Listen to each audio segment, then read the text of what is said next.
I'm responding to a video clip someone sent me from The Daily Show with Jon Stewart, in which Jon Stewart is discussing gun control. Now, I realize first and foremost that Jon is a comedian, so he has to bring the lulz. I'll take that into account, because he's supposed to. Anyway, let's get to the argument. Is taking place between parties of good faith. The word for which you're looking is among, not between. This is the superlative case, not the comparative case. I digress. And that all of us, on any side of the debate, are anti-massacre. Anti-massacre. If some common sense firearms regulations might cut the number of these killings, why not try? We have many laws. If some common sense regulations might. I'm sorry, you're talking about a fundamental right here. Your if, it might, perhaps, maybe, could be the case that is not quite sufficient to overcome people's rights. You have to do a little bit better than just guessing. And incidentally, it's not as though you need to guess. There does exist data that can be looked at, and you can see this legislation was done, and the result was a big whopping nothing. Now, you're talking about common sense regulations, and then you show Sheriff Arpaio. Laws pertaining to guns already. We ought to enforce those laws. We already have.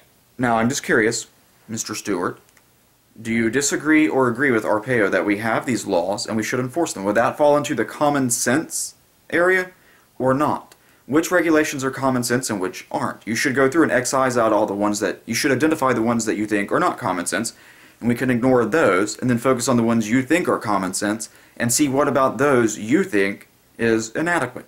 And then you can discuss modifications. But first you need to identify, out of all the laws that already do exist, which are common sense and which aren't, and what the deficiencies are with the common sense ones, if not for the lack of enforcement, or something similar to that. Laws banning murder. We still have murders. Drunk driving. Do we go to the Ford Motor Company? Wait, what was that? We have laws against murder and murder still happens? That almost sounds like it's a special case of a general proposition that just enacting a law doesn't actually prevent criminal conduct.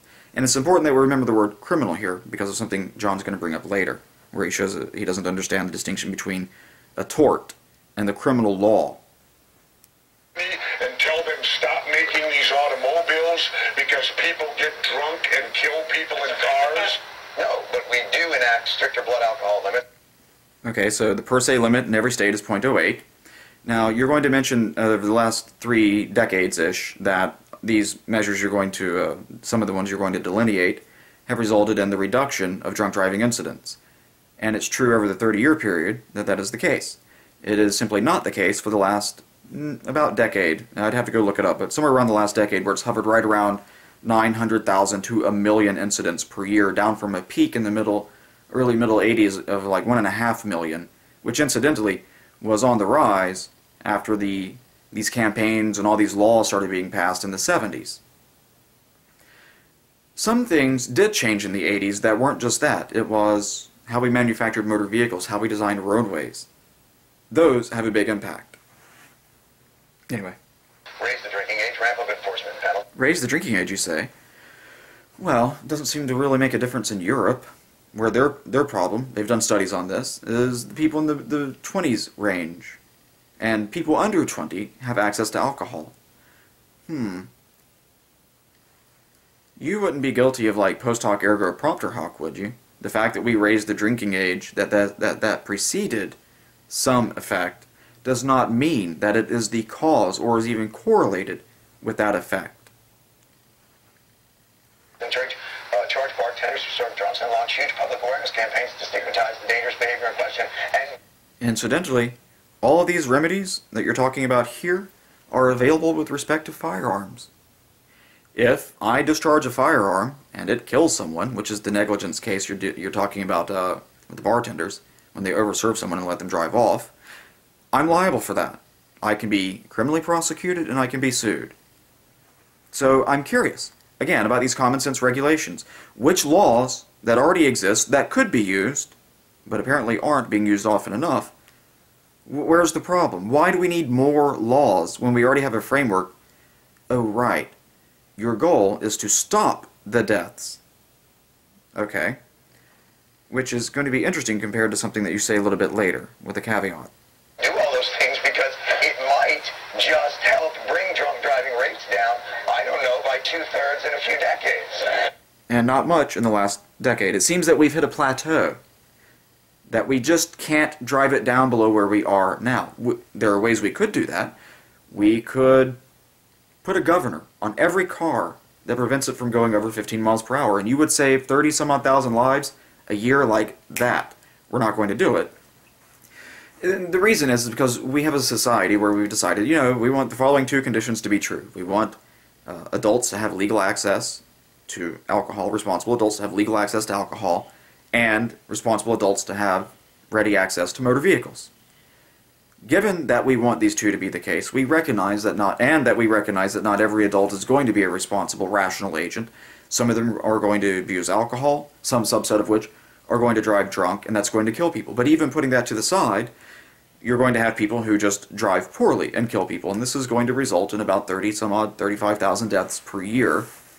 And we're comfortable with that. We say, okay, this price is low enough, we're happy to pay it, so that we all have the private convenience, the personal convenience, which used to be a luxury item, the convenience to get from point A to point B in some reasonable comfort, some reasonable degree of safety, in a reasonably short period of time. And this is just a privilege. This isn't anything like a right, which is what you're talking about with firearms. Yay, they cheer. Like magazine sizes. Smaller magazines for guns make these crazy people have to reload more. Changing a magazine, I can do that pretty quick. Yeah, but your fast fingers, Graham. And you can do it in a revolver. Anyway, I'm not going to get belabored with the how fast people can reload issue. The foremost gun enthusiast / speed origami champion in the world. Because he's not taking it seriously either. That in 3 seconds. How he uses his heavily calloused gun hands to make such delicate paper art. Why, it's a mister. Alright, magazine restrictions won't help. How about we keep all the guns except weapons designed purely to efficiently shred enemy soldiers? We can. Shred enemy soldiers? You mean like explosives? Assault weapons, so-called assault weapons ban for 10 years. The Justice Department and others who studied it said made no difference. The original assault weapons ban was ill-conceived and didn't work properly. Right. So we got everything we wanted that we could get through, and it didn't work. What we need to do now is reenact it. We made this law. It had no effect, so clearly the solution is to make another law. And when that one doesn't have any effect, John, what are you going to say? Well, all we need to do is refine the law. And you can iterate this process all you'd like, but there's always going to be the element of people who won't follow it. But instead of dealing with that, the issue is you want to make sure that the people who are affected by it are the ones who aren't out there doing these kinds of things. You're not going to stop criminals from doing this. They're called criminals for a reason. They're not particularly interested in following the law. Well, you know what they say. If at first you don't succeed... Skydiving's not for you. Again, none of these will ever be perfect. We're not looking for some magic flying, solving projectile. But you're talking about the assault weapons issue here, and the weapons in issue account for fewer deaths per year than people who are bludgeoned to death with hammers. Fewer people than who are beaten to death with hands and fists per year. It sounds an awful lot like you are exactly looking for that magic bullet. So that way it's down to nothing. I mean, you're talking a couple of hundred deaths from all these weapons that you talk about. A couple of hundred deaths per year. Sad though each one of them is, you're talking about a couple of hundred deaths in a country of 315 million people. We're looking for a series of steps from different areas that over time could improve the situation. Ah, but the situation has been improving for like a decade. Since the expiration of the assault weapons ban, actually. Every year, with one or two exceptions for the last 15 years or so, 10 years maybe, I'd have to look it back up, it's been declining, the gun deaths per year. So it sounds an awful lot like you're already getting what you want this legislation you propose to do, But you still want the legislation, even though it doesn't seem to be necessary, to get the result that you're after. An ever-decreasing amount of people being murdered and killed in all these gun violence issues. So is it just not fast enough for you? Again, I direct you back to the car case where we could stop almost all of those deaths by making it physically impossible for these cars to go over 12, 15 miles per hour. Although we refuse to do that, it would be inconvenient for us. And these 30, 40,000 deaths per year are a perfectly acceptable price that we all pay for our own private convenience, our own petty need to make it to the Starbucks just a little bit quicker. Those 30 some odd thousand tragedies are perfectly fine. Despite the fact that we have all this legislation on it and we do all these efforts to try to get it down, we're not going to take any serious steps to actually get that number down to next to nothing. It's not worth the effort to save those lives. You live with this and you sleep fine every night. So do I. As opposed to what we have now, which is legislative riders and snuck into appropriation bills that prevent the ATF from inspecting gun dealers' inventories, and bills that make it harder to put disturbed individuals on do not buy lists, and laws exempting gun makers from any legal accountability for their product. I mean, for God forbid, McDonald's doesn't tell you how hot their hot steaming coffee is. Right, but here we're talking, I realize you talked about gun manufacturers not being able to be sued, because the guns aren't, there's no surprise in the exchange of a gun. People are aware of what it does. People, with respect to the tort issue and the coffee cup, people weren't expecting that McDonald's was making coffee so hot that it would inflict full-thickness burns on people, to the extent that Mrs. Liebeck, when she spilled it, it entered her vagina, sir, and she got third-degree burns inside her vagina. Because McDonald's was making their coffee so unreasonably hot. You expect you buy a cup of coffee, it'll be drinkable, not that it will permanently disfigure you. Firearms, you expect that if you shoot someone, it's going to disfigure them. It's one of the purposes of launching projectiles very accurately and very quickly, so that way when it hits a soft target, it does some damage to it.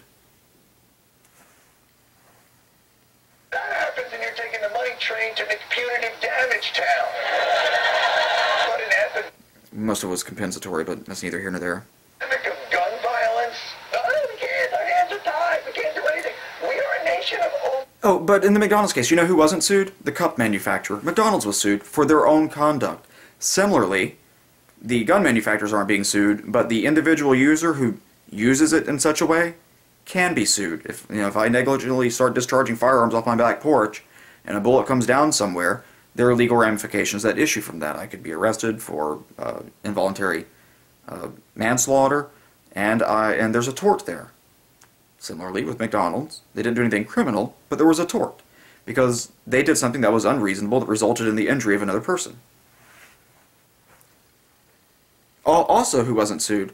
The people who made the coffee beans, and the people, the city for providing the water to McDonald's, because they did the intervening act that established the circumstances that led up to it being possible for their customers to suffer full-thickness burns from ordering a cup of coffee. reactors to everything. We have step-by-step child-proof this entire country. 20 years ago, a guy threw a rock over an overpass and it hit a car windshield, and now And when you start talking about rights, I note that the ability to throw a rock off of an overpass is nowhere mentioned in the Constitution, unlike firearms, which actually are. And I'm sorry if this is inconvenient for you, but you do have to deal with the constitutional issue. And it's particularly noteworthy, you're not going after the firearms that actually do most of the killing. You're going after the ones that account for the least amount of the killing. it's like a habit trail. It's just got a giant ridiculous thing. Football stadiums have giant nets behind the... And you know what we didn't do? We didn't pass any laws about not carrying rocks. We didn't pass any laws about owning bricks. What we did is we put up mesh, so that way people can't throw them. If you want to do that with your house, or the public buildings, to put up Kevlar in the walls and ballistic windows, knock yourself out. That's your decision. That doesn't in any way impact whether or not I have a right to carry a firearm. goalposts, so you don't get hit by the ball you're supposed to be watching. We can't Can't do anything? You mean other than all the laws that already exist? You know, the ones that apparently now are all insufficient. None of them fall into your common sense regulations, because earlier you were talking about we just want to do some common sense things and take some minor steps, and now it's that we can't do anything? Sir, have you ever cracked the Code of Federal Regulations? Have you ever cracked a state statute book? There are laws out the wazoo that deal with this. How about we make assault rifles available, but only at shooting ranges? Make guns less sexy so they won't be considered so cool by young people. The next Jason Bourne movie stars Woody Allen. How about that? You're not really a gun person. It's not so much the killing, but the loading and the cleaning. It's a lot of work. Or even better, creative sound editing to take away the cool gun factor.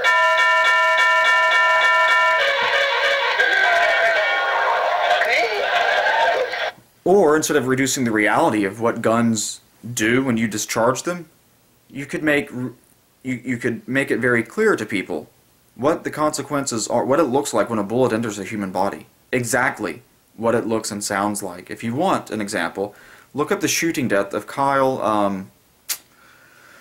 I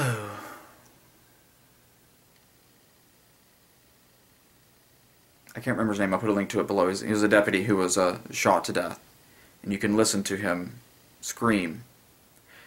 But you don't see this in the movies where you're talking about it's, oh, the gunshot goes, oh, it's just a flesh wound, oh, it went right through, blah, blah, blah. Being shot is not like that. But instead you want to clownify it and make it even more amusing than it already is. Sound effects completely dulled my desire to get caught in a violent and bloody three-way Mexican standoff. And if you don't like any of those solutions, please, we want to hear yours. There are no bad ideas. I refuse to play the game of assault weapon because that's any weapon. It's a hammer. It's an article came out this week, the massive number that are killed with hammers.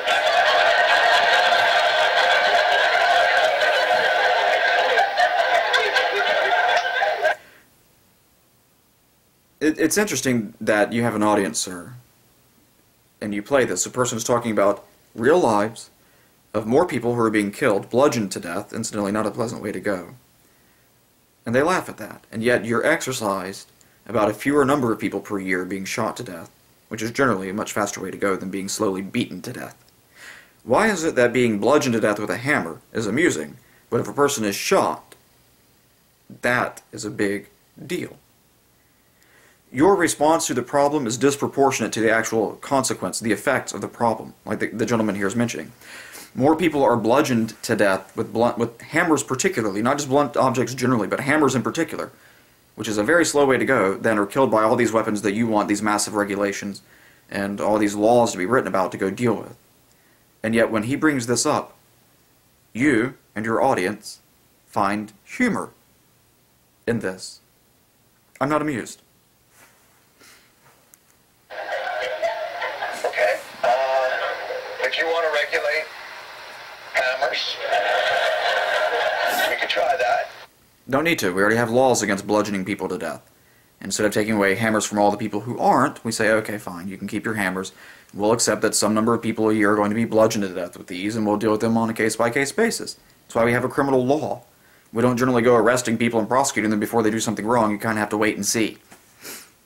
Would it be possible also to regulate Kyle Dinkheller was his name. acts of hammers or anyone as dumb as that? Like your audience?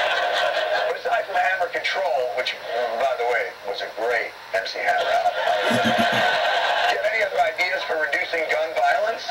The only thing that stops a bad guy with a gun is a good guy with a gun.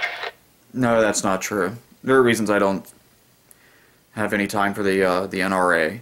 I have a video of a guy goes in to rob the day or night clerk at a hotel, and he's holding his pistol in his hand, and as he reaches out for the money, the firearm discharges. It shoots the clerk, but there's a second discharge because of the way the guy was holding it. So he discharges it accidentally, shooting the clerk who lived, and the recoil brought it up, and the guy discharged it again accidentally, and it shot himself through the head. So clearly it's just false. That's the only thing that stops them. You have to factor in incompetence with a firearm, and many other things. So the school principal with a gun is going to stop a guy with an assault rifle and a bulletproof vest. Well, I don't know about a bulletproof vest, but it has, in fact, happened that a school principal has stopped a school shooting. You know, I don't think Principal Belding is as badass. You don't need to be Principal Belding. All you need is for it to be a competent person. Now, I'm not saying arm the teachers or whatever, but I'm just saying that it's not on its face stupid, because it does, in fact, work. There are reasons that shootings in police departments aren't very common, and when they do happen, they end very quickly with a very low loss of life. It's because if you walk into an armed group and you start shooting, you're not going to live long. You're going to get cut down.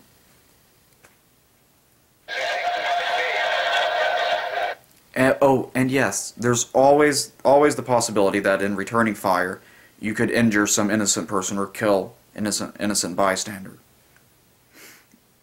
But we can't factor that in, right, John? Because you're not talking about eliminating all death, just quite a lot of it.